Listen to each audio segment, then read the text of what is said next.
Welcome friends to our channel. हम लोग blood के सीरीज में हैं और आज हम देखेंगे ब्लड का थर्ड पार्ट, जिसमें मैं आप लोगों को ब्लड ग्रुप के बारे में बताने वाला हूँ। ब्लड ग्रुप से रिलेटेड काफी सारे क्वेश्चन एग्जाम में देखे गए हैं कि जैसे अगर फादर का ब्लड ग्रुप ए है या मदर का ब्लड ग्रुप बी है, या फिर फादर का ब्लड ग्रुप बी है मदर का ब्लड ग्रुप ए है, तो बच्चे में कौन सा ब्लड ग्रुप पाया जाएगा या बच्चे में होने वाले ब्लड ग्रुप की पॉसिबिलिटी क्या है। इस तरह के कुछ क्वेश्चंस देखे जाते हैं। तो पहले समझ लेते हैं ब्लड ग्रुप क्या है और उसके बाद में देखते हैं कि जो उसके ऊपर क्वेश्चन आ सकते हैं वो कैसे रह सकते हैं, या आप लोगों को अगर कोई क्वेश्चन आया तो वो छूटेगा नहीं एटलीस्ट। तो चलिए शुरू करते हैं ब्लड का तीसरा पार्ट, ब्लड ग्रुप आज। तो पहले देखते हैं व्हाट इज ब्लड ग्रुप। आखिर ब्लड ग्रुप है क्या? ये एक क्लासिफिकेशन है ब्लड का। ब्लड का क्लासिफिकेशन करना ब्लड ग्रुप कहलाता है, ठीक है। तो किस बेसिस पे ये क्लासिफिकेशन किया जाता है कि based on the presence and absence of antibodies and antigenic substances on the surface of the RBC। जो हमारे रेड ब्लड सेल हैं उसके सरफेस पे कुछ एंटीबॉडीज या हमारे ब्लड में एंटीबॉडीज और जो आरबीसी है रेड ब्लड सेल है उसके सरफेस पे कुछ एंटीजन पाए जाते हैं, ठीक है। तो उसके बेसिस पे ब्लड ग्रुप क्या होगा ये निर्धारित किया जाता है, ठीक है। अगर वो प्रेजेंट है तो वो, अगर वो अब्सेंट है तो वो नहीं, ठीक है। कार्ल लैंडस्टीनर और एएस वीनर करके दो साइंटिस्ट थे। उन्होंने जो है ब्लड ग्रुप को ढूंढ के निकाला था और कार्ल लैंडस्टीनर को नोबेल प्राइज भी दिया गया था इसके लिए। तो 1901 में इन्होंने ये ब्लड ग्रुप खोजा था, ओके। कार्ल लैंडस्टीनर और एएस वीनर। तो इन्होंने दो टाइप के ब्लड ग्रुप सिस्टम को ढूंढ के निकाला था, एक है एबीओ सिस्टम और एक है आरएच सिस्टम। RH का मतलब होता है रिसस फैक्टर, मतलब ब्लड ग्रुप पॉजिटिव है या नेगेटिव है, ये RH सिस्टम पे से पता चलता है। ये सबसे पहले रिसस मंकी में डिस्कवर किया गया था, इसीलिए इसको RH फैक्टर कहा जाता है, या RH ये जो नाम है रिसस के ऊपर है, रिसस फैक्टर भी इसे कहा जाता है, ठीक है। तो अब आते हैं एबीओ ब्लड ग्रुप के ऊपर। ये ब्लड है। ब्लड मैंने आप लोगों को बताया था कि प्लाज्मा से बनता है और ब्लड सेल से बनता है, ठीक है। तो प्लाज्मा में क्या होता है, एंटीबॉडीज पाए जाते हैं। तो वो एंटीबॉडीज होते हैं एंटी ए और एंटी बी, उसी को अल्फा या फिर बीटा भी कहा जाता है, और इसी को एग्लूटिनिन्स भी कहा जाता है। किसको? एंटीबॉडीज को, जो प्लाज्मा में पाए जाते हैं, ठीक है। वो कुछ इस तरह से दिखाई देते हैं, और अगर इसका एक भाग निकाल करके और बड़ा करके देखेंगे तो वो कुछ इस तरह से दिखाई देता है। तो इसमें ये जो वी शेप वाला आपको दिख रहा है, वी शेप वाला, ये होता है अल्फा, ओके। और ये जो थोड़ा सा चंद्र आकार वाला दिख रहा है सर्कल इसमें, ये इसे कहा जाता है बीटा, ठीक है। वी शेप वाला अल्फा और बी शेप वाला बीटा। तो एंटी ए अल्फा और या फिर एंटी बी बीटा, इसे एग्लूटिनिन्स भी कहा जाता है, ठीक है। ये प्लाज्मा में पाया जाता है। अब आते हैं ब्लड सेल्स के ऊपर। यहाँ पे डब्ल्यूबीसी और प्लेटलेट्स का हमें कोई काम नहीं है, यहाँ पे हमें चाहिए सिर्फ आरबीसी, क्योंकि आरबीसी के सरफेस के ऊपर, उसके सरफेस के ऊपर एंटीजेनिक सब्सटेंस पाया जाता है। तो आरबीसी, तो उसमें क्या पाया जाता है, एंटीजन। यहाँ एंटीबॉडी मिल रहा था, तो यहाँ मिलता है एंटीजन। तो दो एंटीजन होते हैं, एंटीजन ए और एंटीजन बी, ठीक है। एंटीजन ए और एंटीजन बी, ठीक है। मैंने सिर्फ एंटी ए लिख दिया था तो आप लोग ये कंफ्यूज ना हो जाए, तो पूरा लिख रहा हूं, एंटीजन ए और एंटीजन बी, ठीक है। जैसे इसे एग्लूटिनिन्स कहा जाता है, इसे एग्लूटिनोजेंस कहा जाता है। ये एग्लूटिनिन्स, ये एग्लूटिनोजेंस, ठीक है। और जो ब्लड ग्रुप है वो एंटीजन के ऊपर से डिसाइड होता है, ना कि एंटीबॉडीज पे से, ठीक है। अब इन दोनों का क्या है आपस में रिलेशन, ये अभी हम थोड़ी देर में समझते हैं। तो पहले देख लेते हैं लैंडस्टीनर लॉ क्या है, ठीक है। लैंडस्टीनर लॉ ये कहता है कि अगर कोई पर्टिकुलर एंटी एजेंट अगर हमारे ब्लड में प्रेजेंट है तो उसका corresponding antibody must be absent होना चाहिए, ठीक है। और अगर कोई पर्टिकुलर एंटीजन एब्सेंट है तो उसका corresponding antibody must be present होना चाहिए बॉडी में, ठीक है। उम्मीद करता हूं ये आपके सर के ऊपर से चला गया होगा, ये समझ में आया नहीं होगा कि ये लैंडस्टीनर लॉ है क्या।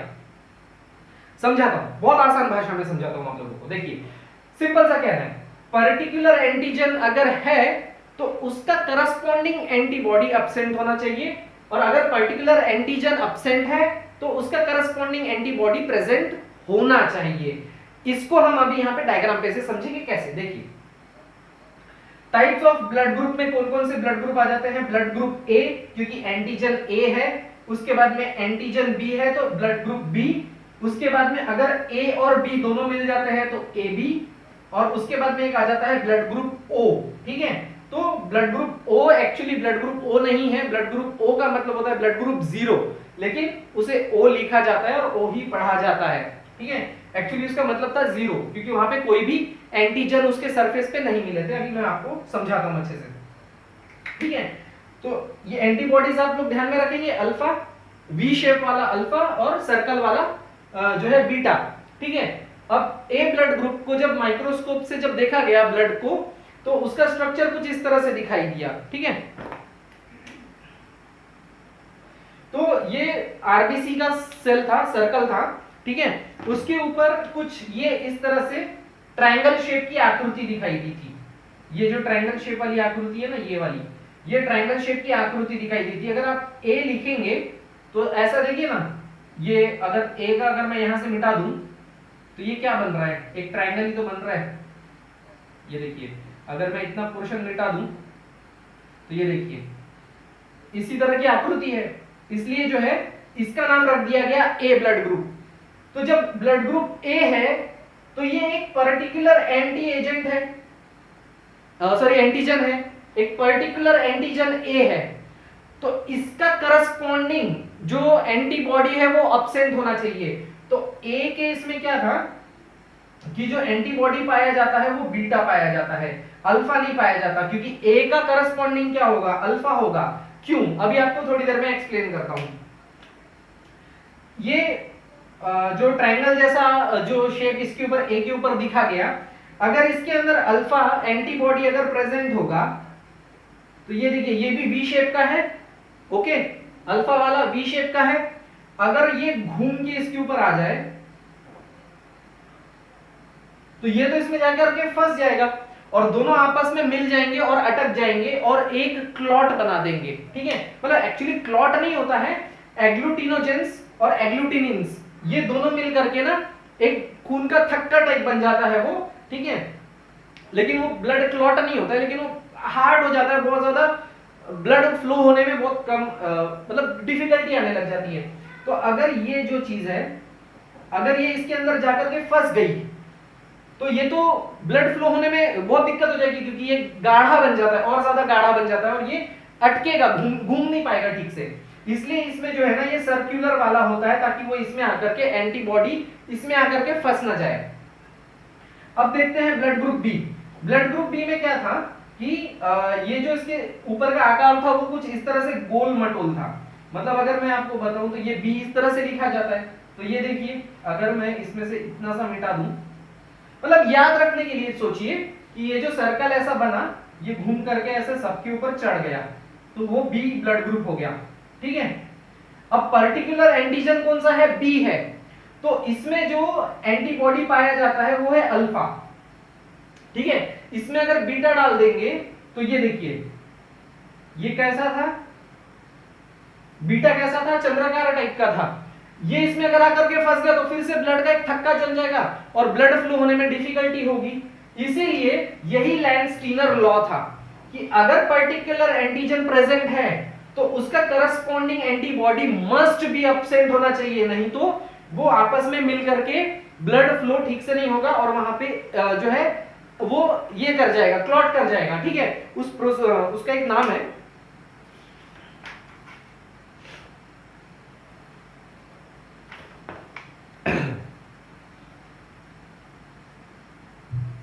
ठीक है, तो ये खून का थक्का बना देते हैं। ये जब खून का थक्का बना देंगे तो जो है ब्लड फ्लो ही नहीं होगा, और जब ब्लड फ्लो होने में इतनी ज्यादा डिफिकल्टी होने लग जाएगी तो सामने वाला जिएगा कैसे। ठीक है, तो इसीलिए कभी भी ए ब्लड ग्रुप में बी ब्लड ग्रुप नहीं चढ़ाया जाता, क्योंकि अगर ए को बी का ब्लड ग्रुप दे देंगे तो उसमें अल्फा एंटीबॉडी है, वो इसमें आकर के फंस जाएगा और धीरे धीरे उसकी मौत हो जाएगी। अगर बी को ए का ब्लड ग्रुप चढ़ा दिया तो इसमें तो एंटीबॉडी बीटा प्रेजेंट है, तो बीटा वाला तो इसमें आकर के फंस जाएगा, और फंस जाएगा तो फिर से जो है वहां पे ब्लड क्लॉट्स हो जाएंगे, ठीक है, या फिर उसको एरिथ्रोब्लास्ट कहा जाता है, ठीक है। तो इस तरह से जो है ये गड़बड़ हो जाता है। और उसके बाद में यही लैंड-स्टीनर लॉ था कि पर्टिकुलर एंटीजन अगर है तो उसका corresponding antibody must be absent होना चाहिए, और अगर पर्टिकुलर एंटीजन एब्सेंट है तो उसका जो एंटीबॉडी है वो प्रेजेंट होना चाहिए। देखिए इसमें एंटीजन ए एब्सेंट है तो अल्फा वहां पे कंपलसरी प्रेजेंट होना चाहिए, ये चीज वहां पे है, क्योंकि ये एंटीबॉडीज जो है ये हमारे लिए सुरक्षा का काम करते हैं, ये हमारा डिफेंस मैकेनिज्म है। अब आते हैं ब्लड ग्रुप ए बी के ऊपर। अब ब्लड ग्रुप ए बी में क्या था, इन्होंने क्या देखा माइक्रोस्कोप के अंदर, इसके ऊपर ये ए वाला स्ट्रक्चर भी था और इसके ऊपर ये बी वाला स्ट्रक्चर भी था, ठीक है, ये ए वाला भी था और बी वाला भी था। अगर मैं ऐसे दोनों मिटा दूं तो ए वाला भी था और बी वाला भी था, ठीक है। तो ए और बी दोनों इसके ऊपर थे, इसलिए इसका नाम हो गया ब्लड ग्रुप ए बी। अब इसके अंदर कोई एंटीबॉडी नहीं पाया जाता है, क्यों? क्योंकि इसके ऊपर ए भी प्रेजेंट है और बी भी प्रेजेंट है, दोनों ही। अगर पर्टिकुलर एंटीजन प्रेजेंट है तो corresponding antibody must be absent होगा, और यहां पर तो दोनों ही एंटीजन प्रेजेंट है, इसी वजह से यहां पर दोनों एंटीबॉडीज एब्सेंट होंगे। क्योंकि अगर यहां पर ये ट्रायंगल शेप वाला रहा तो वो ए वाले में फंस जाएगा, और अगर बीटा अगर एंटीबॉडी वहां प्रेजेंट रहती है तो वो ब्लड ग्रुप बी वाले के स्ट्रक्चर में जाकर के फंस जाएगी और फिर से वहां पे प्रॉब्लम क्रिएट हो जाएगा।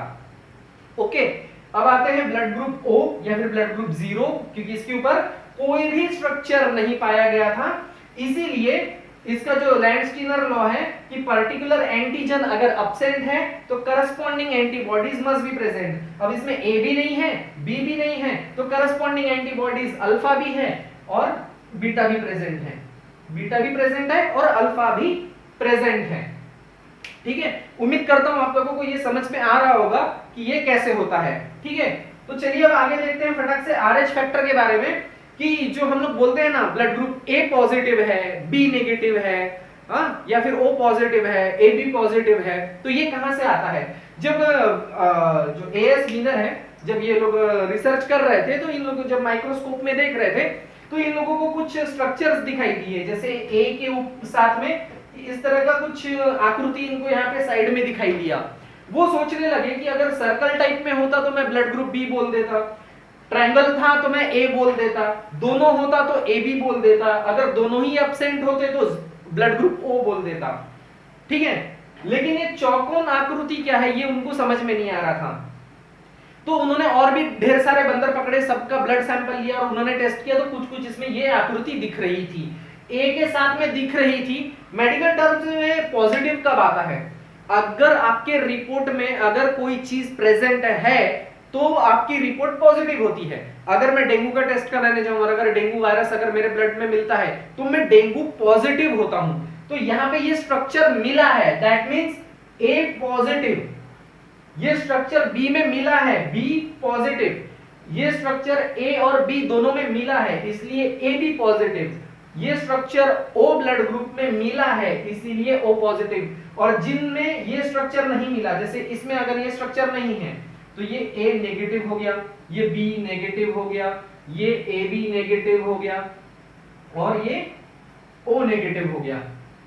ओके, स्ट्रक्चर ये चौकोन वाला स्ट्रक्चर अगर नहीं है तो नेगेटिव, अगर है तो पॉजिटिव, सिंपल सी चीज है। ओके, तो ये है आरएच फैक्टर की blood group A B positive. अब आजकल तो माइक्रोस्कोप के अंदर देख करके ब्लड टेस्ट नहीं किया जाता है, जब ये शुरू में इन्होंने खोज के निकाला था तब माइक्रोस्कोप में किया जाता है। अब तो सीधा सीधा यहाँ पे एक छोटा सा उंगली पे प्रिक लिया जाता है, ब्लड आपका एक स्लाइड पे ले लिया जाता है, कांच का स्लाइड होता है, उस पे ब्लड ले लिया जाता है और सीधा अभी एंटीजन आ जाते हैं, एंटीजन ए आता है, एंटीजन बी आता है और एंटीजन डी आता है, सिर्फ पॉजिटिव और नेगेटिव देखने के लिए। देखिए ए बी के लिए तो कुछ करना नहीं है, अगर एंटीबॉडीज दोनों में प्रेजेंट है तो जाकर के वो खून का थक्का जमा देंगे। ये टेस्ट कुछ इस प्रकार से होता है, मान लीजिए ये कांच का स्लाइड है, ये ब्लड सैंपल है, ये ब्लड सैंपल है, तो इस तरह से 3 ब्लड सैंपल वहां पे ले लिए जाते हैं, ठीक है। 3 ब्लड सैंपल लेने के बाद में मान लीजिए यहाँ पे एंटीजन ए, ये एंटीजन बी और ये एंटीजन डी, ठीक है। आरएच फैक्टर में जो आरएच फैक्टर होता है जो पॉजिटिव और नेगेटिव के लिए कहते हैं उसको ये भी कहा जाता है, एंटीजन डी भी कहा जाता है। ये थोड़ा सा ध्यान रखिएगा कि मैं कहीं लिख देता हूं, यहीं पे लिख देता हूं। RH फैक्टर को एंटीजन डी भी कहा जाता है। आजकल तो बस वो लिक्विड जो है यहाँ पे ब्लड के इसमें डाल देते हैं तीनों में। अगर मान लीजिए कि इसके अंदर वो खून का थक्का अगर जमता है, मधुमक्खी थी, टेंशन मत लीजिए तो पढ़ाते पढ़ाते उसको भी शायद मेरा क्लास करने का मन कर गया। तो अगर एंटीजन डालने के बाद में अगर उस ब्लड के ऊपर अगर ऐसे थक्का जम जाता है तो इसका मतलब है कि वो ब्लड ग्रुप ए है। अगर बी में जम गया तो इसका मतलब ब्लड ग्रुप बी है। और अगर डी में थक्का जम गया, मान लीजिए ए में अगर वो क्लॉट बन जाता है और डी में बन जाता है, बी में कुछ नहीं होता, दैट मींस ए पॉजिटिव। अगर ए में थक्का बनता है और इन दोनों में नहीं बनता है तो ए नेगेटिव।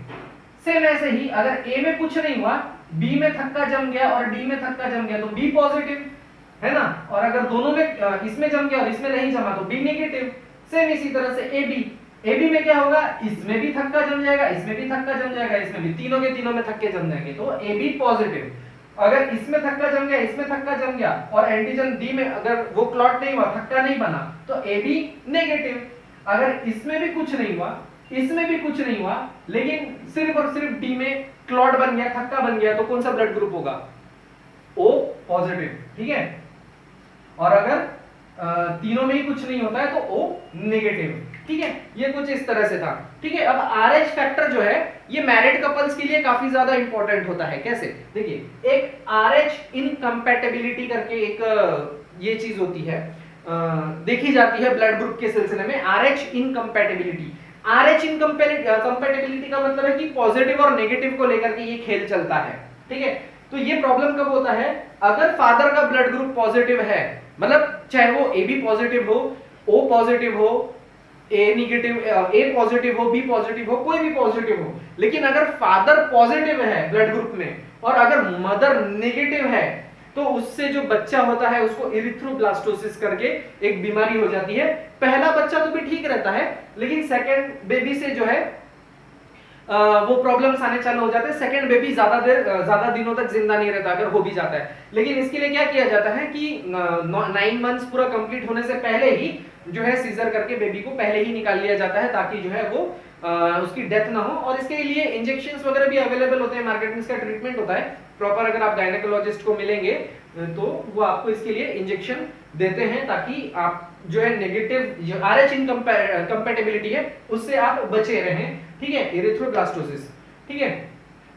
तो ये हो गया ब्लड ग्रुप के बारे में। अब देखते हैं एक जो क्वेश्चन आते हैं कि ऐसा कौन सा ब्लड ग्रुप है जो किसी से भी ब्लड ले सकता है तो या किसी को भी दे सकता है। तो जो यूनिवर्सल डोनर है जो दे सकता है वो है O नेगेटिव, ठीक है। और जो यूनिवर्सल रिसीवर है जो किसी से भी ब्लड ले सकता है वो है AB पॉजिटिव, ठीक है। सिर्फ O नहीं, O पॉजिटिव भी नहीं, O नेगेटिव किसी को भी ब्लड ग्रुप दे सकता है। पूछिए क्यों, ये जरा देखिए, ये O नेगेटिव है, इसके ऊपर ना तो एंटीजन A है, इसके ऊपर ना तो एंटीजन B है और ना ही इसके ऊपर रिसेस फैक्टर प्रेजेंट है।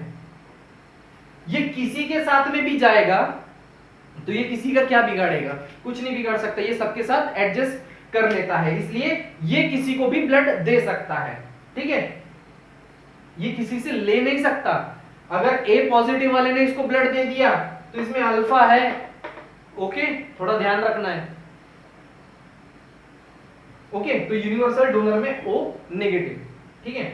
और यूनिवर्सल रिसीवर में AB पॉजिटिव, ये देखिए AB पॉजिटिव, क्यों, क्योंकि इसमें एंटीजन A भी है, B भी है और ये पॉजिटिव भी है। तो ये किसी से भी ले सकता है और बोल सकता है कि भाई देखो मैंने ब्लड ले लिया है, मेरे साथ खिलवाड़ मत करना, तुम लोगों को शांति से जो रहना है रहो बॉडी में, बाकी मेरे साथ कुछ गड़बड़ नहीं होनी चाहिए, ठीक है। तो इसके अंदर सारी चीजें प्रेजेंट है, इसके अंदर एब्सेंट है इसलिए ये डोनर है, इसके लिए इसके अंदर सारी चीजें प्रेजेंट है इसलिए ये रिसीवर हो गया है, ठीक है।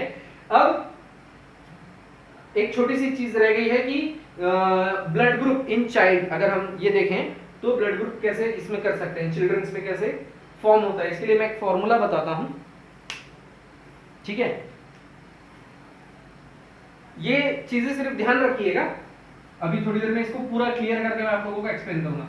मान लीजिए कि अगर फादर का ब्लड ग्रुप ए है और मदर का बी है, या इसको उल्टा कर दीजिए, मदर का ब्लड ग्रुप बी है, फादर का ब्लड ग्रुप ए है, तो उसमें सभी के सभी ग्रुप्स ब्लड ग्रुप बनने की पॉसिबिलिटी रहेगी। सभी के सभी ब्लड ग्रुप मतलब उसमें ए भी बन सकता है, बी भी बन सकता है, वो ए बी भी रह सकता है और ओ भी रह सकता है। ठीक है, सभी के सभी ग्रुप उसमें प्रेजेंट रहने की संभावना रहेगी। अगर ए बी और अदर ब्लड ग्रुप मतलब ए बी को ए के साथ, ए बी को बी के साथ, ए बी का ओ के साथ कोई संबंध नहीं रहता है, ए बी का ओ के साथ बहुत बड़ा झगड़ा रहता है। ठीक है, तो ए बी और ओ का आपस में झगड़ा है, मतलब समझने के लिए समझिए, एक्चुअली ऐसा कोई झगड़ा है नहीं लेकिन समझने के लिए समझिए। ए बी का अदर के साथ में अगर करेंगे तो ओ ब्लड ग्रुप को छोड़कर वो सभी ब्लड ग्रुप की पॉसिबिलिटी बनाएगा, मतलब वो ए बी बना सकता है, वो बी भी बना सकता है और वो ए बी भी बना सकता है। ठीक है, अब ओ और अदर ब्लड ग्रुप के साथ में अगर करेंगे, जैसे ओ है, अगर ओ को ए के साथ में करें, ओ को बी के साथ करें, तो वो ओ ब्लड ग्रुप तो बनाएगा ही बनाएगा, साथ में वो जिसके साथ में उसका मैच हो रहा है वहां पे वो ब्लड ग्रुप बन जाएगा। जैसे अगर मान लीजिए थोड़ी देर के लिए ओ के साथ और ए का साथ अगर मैचिंग करते हैं तो वहां पे ओ ब्लड ग्रुप तो बनेगा ही बनेगा, साथ में ए ब्लड ग्रुप बनाने की भी पॉसिबिलिटी वहां पे रहेगी। उसके बाद में ओ और ए बी का तो जमता ही नहीं है। ठीक है, लेकिन ओ और ए बी का अगर आप मैचिंग करवाते हैं तो ये जो पहली वाली स्थिति है इसमें ओ छोड़ करके वो सभी ग्रुप बना रहा है, लेकिन यहाँ पे ओ के साथ में अगर आप ए बी को मिलाएंगे तो या तो वो ए ब्लड ग्रुप बनाएगा या तो फिर वो बी ब्लड ग्रुप बनाएगा, ए ब्लड ग्रुप बनाएगा या तो फिर बी ब्लड ग्रुप बनाएगा सिर्फ, बस यहाँ पे वो ए बी नहीं बनाता है। और अगर सेम ब्लड ग्रुप है, मान लीजिए कि मदर भी ए है और फादर भी ए है, या मदर बी है फादर भी बी है, ठीक है, या ओ ब्लड ग्रुप हो गया है या ए बी हो गया है, मतलब अगर सेम ब्लड ग्रुप है दोनों का तो एक ब्लड ग्रुप ओ तो बनेगा ही और एक जो उसका सेम ब्लड ग्रुप है मतलब ए है तो ए रहेगा, बी है तो बी रहेगा। इस तरह से जो है बच्चों में ये रहेगा। मैं अभी आपको ये थोड़ा सा और अच्छे से क्लियर आप लोगों को इसमें समझाता हूं एक टेबल फॉर्म में, आपको और जल्दी समझ में आ जाएगा। लेकिन ये याद रखिए ए बी के साथ अगर है ए और बी है तो ऑल टाइप ऑफ ग्रुप, ठीक है, और अगर ए बी के साथ में अदर बनता है तो वो ओ छोड़ करके बाकी सारे ब्लड ग्रुप बना देगा। और मान लीजिए अगर ओ को अदर के साथ में मिलाते हैं तो वो जो है ओ तो ब्लड ग्रुप बनाएगा ही बनाएगा, प्लस साथ में जो अदर ब्लड ग्रुप है उसको भी साथ में ले आएगा, सिर्फ एक, लेकिन अदर मतलब ओ और ए है तो ओ और ए बनाएगा ही बनाएगा, ओ और बी है तो ओ और बी बनाएगा ही बनाएगा, ओ को ए बी के साथ करेंगे तो ए और बी ही बनाएगा, और सेम है तो एक ब्लड ग्रुप ओ बनने की पॉसिबिलिटी रहेगी और जो सेम ब्लड ग्रुप है वो बनने की पॉसिबिलिटी रहेगी। ठीक है, अभी इसको समझते हैं। देखिए मान लीजिए कि ये फादर का ब्लड ग्रुप है, ठीक है, ब्लड ग्रुप मैं शॉर्टकट में लिख रहा हूं थोड़ा सा, ये फादर का ब्लड ग्रुप मैं यहां लिखूंगा कैसे, ए बी और ओ। यहां पे अभी पॉजिटिव नेगेटिव का कोई खेल नहीं, पॉजिटिव नेगेटिव का खेल RH इनकम्पैटिबिलिटी में था, ठीक है, पॉजिटिव नेगेटिव का खेल वहीं पे।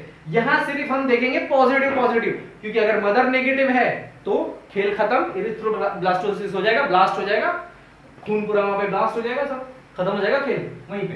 ठीक है, तो अब यहां पे मैं लिख रहा हूं मदर का,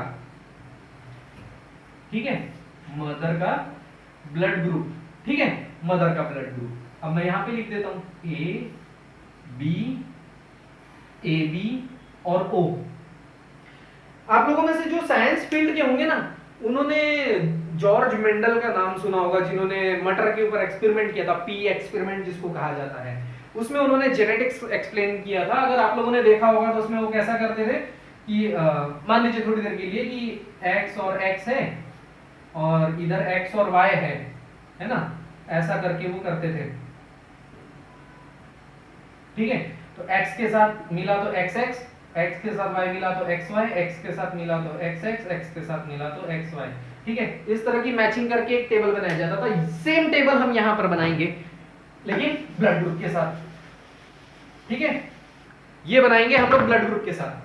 चलिए यहां पे मैच कीजिए, ए और ए क्या बोला था, सेम और सेम है तो एक ब्लड ग्रुप O और एक जो सेम ब्लड ग्रुप है वो लेकर आएगा। ओके, ये वाले फॉर्मूले के हिसाब से देखते रहिए, ध्यान से देखिएगा। अब अगर A और B बनाते हैं तो वहां पे क्या लिखा है, ऑल ग्रुप, मतलब A भी बनेगा, B भी बनेगा, AB भी बनेगा और O भी बनेगा। A और B, यहाँ A के साथ हो गया तो एक O बना और एक A बन गया, same blood group. A B के साथ बनेगा तो सभी ग्रुप सभी ग्रुप बनाएगा। अब A और B के साथ, मतलब ये वाला A B और अदर, ठीक है, तो O छोड़ करके सभी बनाएगा, मतलब A भी बना सकता है, B भी बना सकता है और A B भी बना सकता है। A और O अगर इसमें देखते हैं तो O का अदर के साथ आया, एक O ब्लड ग्रुप तो वो बनाएगा ही बनाएगा, साथ में एक जो अदर ब्लड ग्रुप है वो साथ में वहां पे रहेगा। ठीक है, क्लियर हो गया ये? तो यहां पे जो बनेगी ये जितनी भी पॉसिबिलिटी आ रही है ये सारी, ये क्या है, ये चिल्ड्रन की ब्लड ग्रुप पॉसिबिलिटी है। ठीक है, चिल्ड्रन की। अब ठीक यहां से देखिए बी के साथ में, देखिए कैसे होगा, बी और ए, पहली वाली पॉसिबिलिटी देखिए, सारे ब्लड ग्रुप आएंगे, सारे ब्लड ग्रुप। ओके, अब बी और B same same same same same same, O और बी, ठीक है, बी और ए बी, मतलब ए बी के साथ में अदर, तो ओ को छोड़ करके बाकी सब बना देगा। ठीक है, और बी और ओ है तो ओ तो बनाएगा ही, साथ में जो सेम ब्लड ग्रुप है उसको उठा के ला लेगा। अब आ जाते ए बी और ए, ठीक है, तो ए बी के साथ में कौन है, अदर है, ओ को छोड़ करके सब बना देगा। ठीक है, ओ को छोड़कर सब बना देगा। ए बी को बी के साथ मिलाएंगे तो फिर ए बी और अदर, ओ को छोड़ के सब बना देगा, ओ को छोड़ के सब, ए बी और ए बी सेम सेम, तो यहां ओ तो बनेगा नहीं। अब ए बी है तो ये वाला सिस्टम आ रहा है, लेकिन ए बी का ओ के साथ जमता नहीं है, झगड़ा है, बहुत बड़ा झगड़ा है, तो ओ को छोड़ देगा वो। ठीक है, ओ को छोड़ेगा और क्या बनाएगा वहां पे, यहां पे वो बनाएगा, सॉरी ए बी और ए बी है तो यहां पे क्या करेगा, ओ को छोड़ेगा और बाकी सब बना देगा। अब ए बी है और ओ है, मैंने क्या बोला था, ओ को ए बी के साथ मिलाएंगे तो ए बनाएगा या तो बी बनाएगा, या तो ए बनाएगा या तो फिर बी बनाएगा। ठीक है, ए बी के साथ में है, सेम सेम है, लेकिन ओ नहीं बनाएगा, जो सेम वाले ब्लड ग्रुप है उसके साथ अदर पॉसिबिलिटी वो उठा के ला लेता है। ठीक है, ये वाली चीज यहां पे ध्यान देनी है। अब लास्ट बचा ओ के साथ ए है, ठीक है, ओ के साथ ए है, मतलब ओ के साथ एक अदर है, तो ओ तो आएगा ही। ये थोड़ा सा अलग कर देता हूं, नहीं तो पता चला ये यहां पे इस तरह से है, ठीक है, ये कुछ इस तरह से बन गया है। ठीक है, ओ के साथ ए है, मतलब ओ के साथ अदर वाले फॉर्मूले यहां सारे बैठ जाएंगे, ओ के साथ अदर, ठीक है, एक ओ है, ए है, ओ है, या तो फिर ए बनेगा, ओ के साथ बी है, ओ बनेगा, या तो बी बनेगा, ओ के साथ, ये तो झगड़ा ही रहता है, ओ के साथ ओ है तो भैया ओ तो बनेगा ही, और सेम सेम है तो जो दूसरा सेम है वो ओ ही है तो ओ या ओ ही बनेगा। ठीक है, अब ओ का और बी के साथ तो झगड़ा है, भैया क्या करेंगे, ओ का और बी, ओ और बी, ठीक है, तो क्या बनेगा, या तो ए बनेगा या तो बी बनेगा, ए बी नहीं उतरेगा वहां पे साथ में। तो ये देखिए ये हो गया कुछ इस तरह से, जो है अगर हम लोग देखेंगे तो फादर का ब्लड ग्रुप और मदर का ब्लड ग्रुप। अगर आप लोगों को ऐसा कोई क्वेश्चन आ जाता है, फटक से ये टेबल बनाना है, तुरंत मैचिंग करके बना लेना है और ये आपको याद रखना है। अगर आपको ये याद है तो आप ये मैचिंग करके बना सकते हैं। ए बी के साथ रहेगा तो सभी ग्रुप उतरेंगे, ए बी के साथ अगर कोई अदर ग्रुप आता है तो वो ओ को छोड़ करके बाकी सारे ग्रुप बना देगा। ठीक है, उसके बाद में ओ के साथ ए बी मिल नहीं सकता, सॉरी ओ और अदर है, ओ के साथ जो अदर है तो ओ ब्लड ग्रुप तो रहेगा ही रहेगा, साथ में जो अदर रहेगा वो लेगा, मतलब ए है तो ए ले लेगा, बी है तो बी ले लेगा, ए बी वो लेगा नहीं क्योंकि उसके सामने झगड़ा है। ये हमेशा याद रखना, ओ को ए बी के साथ मिलाएंगे तो झगड़ा होने की वजह से ए बी नहीं उतरेगा, वो क्या करेगा, ओ को भी साथ में नहीं लाएगा, वो बोलेगा मैं नहीं आ सकता तो तू भी नहीं आएगा, तो इसलिए या तो ए आएगा या तो फिर बी आएगा। और अगर सेम सेम है तो ओ उतरेगा और जो अदर है वो वाला उतरेगा। सिर्फ ए बी के मैटर में यहां पर ऐसा कुछ नहीं है, ए बी और ए बी के साथ रहेगा तो सेम सेम है, सिर्फ ओ छोड़ देगा वो, क्यों, क्योंकि सीधा ही कहा है ए बी को अदर के साथ में मिलाएंगे तो या सेम सेम मिलाएंगे तो ओ नहीं आएगा, ओ को एक्सेप्ट करके वो बाकी सारी पॉसिबिलिटीज बना देगा। तो ए बी जब रहेगा तो ये वाला फॉर्मूला सिर्फ नहीं लगाना है। ओके, अगर आपको इसमें और चीज अगर देखनी है कि ओ के साथ में कितनी पॉसिबिलिटीज बन रही हैं, ए के साथ में कितनी पॉसिबिलिटी, ये आप लोगों को समझ में आ गया है। ओके, ये आप लोगों को समझ में आ गया ठीक से, ये टेबल कैसा बना। ठीक है, इधर फादर का blood group A B O, इधर मदर का blood group A B O, और ये जितना भी ये बीच में का ये जो टेबल बना है, ये सब बच्चों के ब्लड ग्रुप की पॉसिबिलिटी है, या तो ओ या तो ए, या तो ए बी में, ये सब में। ठीक है, तो इस तरह से ये रहेगा। ठीक है, इस तरह से टेबल बना लेना है और वो फॉर्मूला याद रख करके यहां पर जो है आंसर आप लोग आसानी से टिक कर सकते हैं उसके अंदर। ठीक है, तो अब यहां पर एक छोटी सी चीज और यहां पे हम लोग देख लेते हैं, लास्ट है अभी का, फिर इसके बाद मैं आप लोगों को ब्लड ग्रुप ब्लड के चौथे पार्ट में ले जाऊंगा बाद में, नेक्स्ट वीडियो में, क्योंकि ये वीडियो काफी लंबा हो जाएगा नहीं तो मैं आपको नेक्स्ट इसमें ले जाऊंगा ब्लड का फोर्थ पार्ट, ब्लड सर्कुलेशन। तो चलिए यहाँ पे फटाक से देख लेते हैं पॉसिबिलिटीज कैसी बन रही थी। ठीक है, ये तो टेबल फॉर्म में था, अब मैं यहाँ पे आप लोगों को फटाफट से समझाता हूँ। देखिए, ओ ब्लड ग्रुप है, ओ ब्लड ग्रुप कितने लोगों के साथ मैच कर सकता है? ए के साथ मैच कर सकता है, ओ जो है बी के साथ कर सकता है, ओ ऐसे ए बी के साथ तो उसका झगड़ा है, पर लेकिन ओ और ए बी में अगर करते हैं तो ब्लड ग्रुप बनता है। उसके बाद ओ की जो पॉसिबिलिटी है वो ओ के साथ खुद रहेगी, अगर ओ ए के साथ करता है तो ओ या तो फिर ए, बी के साथ रहता है तो ओ या फिर बी, ओ और ए बी कर रहा तो ए बी तो खुद भी नहीं आएगा और साथ में ओ को भी नहीं आने देगा, तो ए बनेगा या तो फिर बी बनेगा। ये सारे ब्लड ग्रुप नहीं बनेंगे, इसमें से कोई एक रहेगा, नहीं तो आप लोग कंफ्यूज हो जाएंगे। और ये क्या था, सेम सेम था, तो एक ओ तो खुद बनेगा और एक सेम ब्लड ग्रुप जो है वो साथ में लेकर आएगा। तो ये चार पॉसिबिलिटीज थी। अब ए ब्लड ग्रुप के साथ में देखते हैं। ठीक है, देखिए अब ए का ओ के साथ तो मैचिंग हो गया है, इसका मतलब अब यहाँ पे ओ के साथ वो ग्रुपिंग नहीं करेगा, क्योंकि बात तो वही होगी ना, आगे पीछे करो। मतलब अगर मैं 5 मल्टीप्लाइड बाय 3 लिखूं या फिर 3 मल्टीप्लाइड बाय 5 लिखूं, आंसर तो 15 ही आना है ना। तो ओ को मैं चाहे यहां लिख दूं चाहे ए को यहां लिख दूं, ठीक है, तो ये तो कोई मतलब वाली बात है नहीं। तो यहाँ पे ए का जो पॉसिबिलिटी है वो सिर्फ 3 बनेगा। कैसे? ए या तो बी के साथ बनाएगा, या तो फिर मतलब ए पहले तो खुद के साथ बनाएगा, ए के साथ बनाएगा, ए बी के साथ बनाएगा, या तो फिर ए बी के साथ बनाएगा। अब ये क्या है, ए मतलब सेम वाला, एक ओ बनेगा और एक खुद जो सेम ब्लड ग्रुप है वो यहाँ पे पॉसिबिलिटी बनेगी। ये भी एक तरीका है, अगर आप लोग टेबल से नहीं बना सके तो इस तरह से भी आप लोग बना सकते हैं। अगर आपको ये ज्यादा इजी लगे तो ये वाला सिस्टम फॉलो कर सकते हैं आप। ए और B all group A B O. अब यहाँ ए और ए बी के साथ में अदर करेंगे, ओ छोड़ करके बाकी सारी पॉसिबिलिटीज बना देगा। ठीक है, अब ये तो ए की हो गई। अब उसके बाद में आप देखते हैं बी की। अब देखो बी का ए के साथ तो हो गया है, अब इसका मतलब बी जो है ए के साथ, मतलब वही वाला सिस्टम है, चाहे इधर उधर कर दो कुछ भी करो बात तो वही रहेगी। इसलिए बी का क्या होगा पॉसिबिलिटी, बी एक तो या तो खुद के साथ में बनाएगा या तो फिर ए बी के साथ में बना लेगा। ठीक है, तो यहाँ पे आ गया है सेम मतलब एक ब्लड ग्रुप ओ रहेगा और जो सेम ब्लड ग्रुप रहेगा वो एक यहाँ पे कैरी हो जाएगा। अब उसके बाद में ए बी के साथ में अदर है, ओ को छोड़ करके बाकी सारी पॉसिबिलिटीज बना देगा। ठीक है, ये हो गया बी के साथ। अब आखिरी बचता है ए बी जो है यहां पर ओ के साथ में भी ये हो चुका है, उसके बाद में ए बी जो है ए के साथ में भी हो चुका है और ए बी के साथ में भी हो चुका है। अब क्या बचा, ये खुद अपने साथ ही एक कर सकता है। जब खुद के साथ करेगा तो सिंपल सी बात है, सेम वाला है, फिर से देखिए सेम वाला है, लेकिन ए बी का ओ के साथ झगड़ा चल रहा है, इसलिए वो ओ को छोड़ करके बाकी सारी पॉसिबिलिटीज बना देगा। सिर्फ यहां पर थोड़ा सा फॉर्मूले में चेंज है, इसको सिर्फ ए बी को थोड़ा सा ध्यान में रखिएगा।